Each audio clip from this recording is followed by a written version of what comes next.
Hi, my name is Reagan Samples, and this is for EDU 300 for Grand Canyon University. Per our assignment, Exploring Personal Virtues, we were supposed to go over several different topics, but the first topic was to decide which virtue you have in either civic, moral, intellectual, or personal, so I will start with civic. So in civic, I personally believe I volunteer a lot in my students' academic and social life. Now, social life, I don't mean hanging out with them outside of school. That would not be appropriate, but in my job, we were giving several opportunities to work sporting events and be a part of their social life at school. I take these opportunities because first off, I think it's very fun. It's also a great way to get more hours, but also students get very excited to see someone they know supporting them in their sporting or social life. For academics, I take PSAT tutoring all the time. It's a very important test for a lot of my students, and it's a major step in their academic career. For moral, I believe I have an open mind, and I think it's only fair to have an open mind when you're dealing with so many students who come from different cultural backgrounds and different lives. When a student is facing a problem, it's the right thing to do to come with an open mind and help them through whatever problem they face. Performance, I feel teamwork is the most important, and I feel I'm able to accomplish this in my day-to-day life.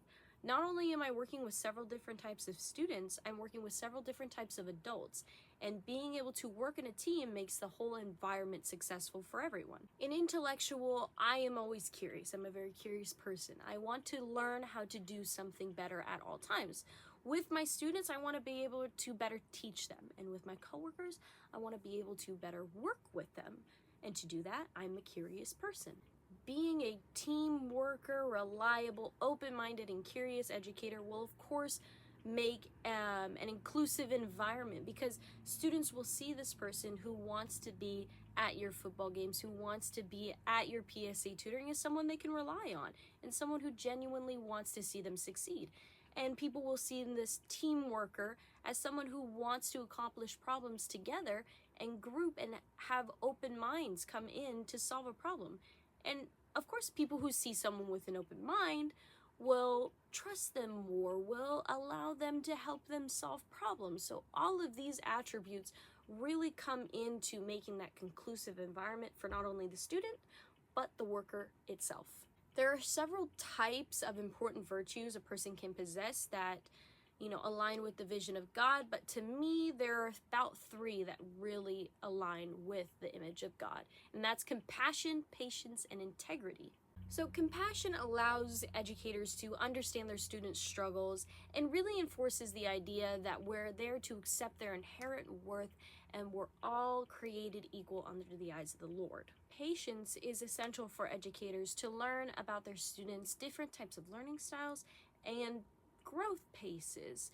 It's also important to know all of this in respecting each student's individual strengths and weaknesses. Integrity fosters the respect between an educator and a student, and upholding this allows for mutual respect to happen between the two. Character is defined as a person's unique set of characteristics and moral and ethical attributes. This allows the person and empowers them to act morally, perform at their highest level, and cooperate well with others. Now, character education can be captured, fostered, and learned. Modeling positive behavior demonstrates kindness, respect, integrity, and most children follow in that manner. If they see you performing with kindness, they wish to do the same. Incorporating character education is extremely important because it allows the student to see honesty, empathy, and perseverance in historical figures or scenarios or even events that have happened. Next, I will discuss 2 to 3 strategies that I will use to foster character information in the classroom. Lastly, we need to create a respectful environment, set clear boundaries with your students, and practice problem solving and team building through exercises or projects. Lastly, I want to talk about the character tools I use to further my own character information development. One specifically to me is the Oxford Character Project, which is an initiative that covers several strategies, 7 really important ones about character education that I find really important to read.